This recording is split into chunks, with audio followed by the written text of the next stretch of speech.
Okay, guys, we are back, right? Good. So we are going to look at how to solve this one. This is a word problem which is a very big burden to a lot of SHS students. I greet you, Mr. Ronald. Yeah, I greet you. Every day I will come and greet you. And I also greet everybody who is watching me and supporting this. Just like and share, okay? So this one, in the diagram, PQR, I think PQRS. S is there. Is a cyclic. This term cyclic, take note of it. A cyclic quadrilateral with size RQ produced to T. So RQ has been produced to T. And angle PQT is 95. PQT is 95. So from here up to this place, okay? Forget about the arc here. From this place up to here is 95. Then SQR is 37. SQR 37. PSQ is 64. PSQ 64. Calculate SRQ. So we have to find SRQ. We need the whole of this place. So first, let's look for that one first. You see, if you want to solve a question like this, you need to know the properties, okay?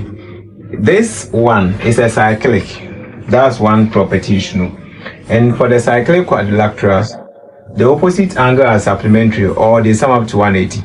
So like if I add this one to this, it should give me 180. If I add the whole of this one to the whole of this one, it should give me 180. That is the property you should know. Also, this is a circuit theorem. So if this is a chord, okay, this is also a chord, this is a chord, this is a chord. So if this chord is subtending an angle at the same segment, okay, so this one, we have the same segment here, and they are sitting on the same chord, then the angle that is formed here will be the same as angle formed here. Yeah, I'm not doing the working straight, I'm just putting the figure. So if here is 37 by the law, here to be 37. Is that okay? Now, the same thing. If here is 64, here too will be 64. Because this is a chord, and this chord is subtend this line here. So if here is 64, here will be 64. Take note of that. It's very, very important. Also, the question you are interested in getting all these places, 64 and this. The question you should find SRQ. So if we have here to be 64, we need to get this place. How can we get that place? We know that here, let's replace here by, let's say, X, okay? You know, if I get this place, I'll get here. Can you see that? You see the way I'm looking at the thing carefully, because if you joke, you'll be confused. If you get this place, you get it because this is a chord, and this chord is also bringing a segment here on the same chord. So whatever that is here will be the same thing here. So if here is X, here too will be X, okay? So let's work for this place. But you can see that here is angle on a straight line. Can you see it? Angle on a straight line. And you know the angle on a straight line is a supplementary. They sum up to 180. So let's work for that one. So it means that 95 plus X plus 37 should give us 180. Is that okay? So we add 95 to 37, you get 132. So X plus 132 is equals to 180. So that my X, all of them is having degrees, okay? Will be 180 minus 132. So X is 48. It means that if this X here is 48, okay, That means this place too will be 48 degrees. We are all having degrees, okay. Now the question says we should find SRQ. So SRQ means that the whole of this place. So what it means is that for the I, let me clean this place. Let me think. SRQ will be 48 plus 64 plus 64. Is that okay? 4 plus 8 is 12. 2 remainder 1. 4 plus 6 is 10 plus 1. So 1, 1, 2. So that's what we have degrees. Okay. We are done with the I. I said you should find QPS. QPS. You need the whole of this place. This one is not anything difficult to do, okay? You know that for cyclic quadrilateral, the opposite side, the summation of this and this, the opposite, will give us 180. That's the cyclic.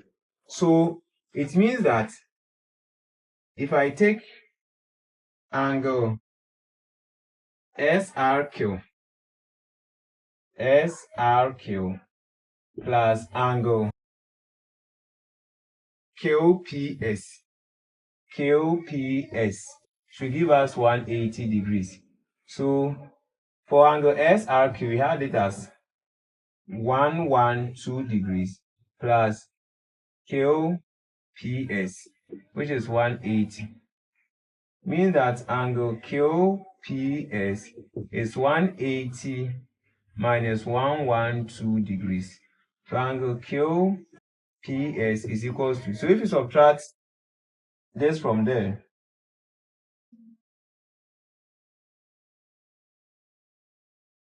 you are going to get 31.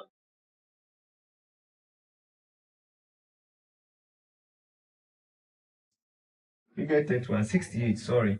You are going to have 68 degrees. 68 degrees. So that is QPS. The idea is that for cyclic quadrilateral, the opposite side here, when you sum them, you should get 180. It's the same thing. If I want all this place, I just add this one and subtract from 180. I'll get the whole of this place. Okay. Now the last one is to find QPR. QPR. Right? So we need this place. That one too is simple. In fact, all of the things I'm doing, we have a lot of ways of doing it. Just that one depends on you, however you want to go about it. But here, I can decide that this plus this plus this plus this should give us how do you call it, 180. Is that okay? Or somebody can decide to add this plus this plus this plus this. So also give us 180 because this will form a triangle. And for a triangle, also sum up to 180. So whatever you do, you get the same answer. So let me clean the top here. So let me replace here by, let's say, y. Okay. If I replace that one by y, by cyclic quadrilateral, the opposites are always summing up to 180. It means that this place you are going to have y plus 37 degrees plus 64 degrees plus 48 degrees equals to 180 degrees. Is that okay? So y plus, and you know that the y is the same as QPR, the one they say you should look for. Okay. So now if you add all this one together, you are going to get 149. So here you get 149 degrees equals to 180. So y will be 180 degrees minus 149 degrees. So y will be, is it 31 degrees? Therefore, that's III. Angle QPR is 31 degrees. So if you subtract 9 from 10, that will be 1. So that's 31. Now from there, That's QPR is Y. And if we have Y to be 31, that means QPR is 31. Thank you very much for watching. But this is so nice question. Please make sure that you share, you like, and comment if you have some.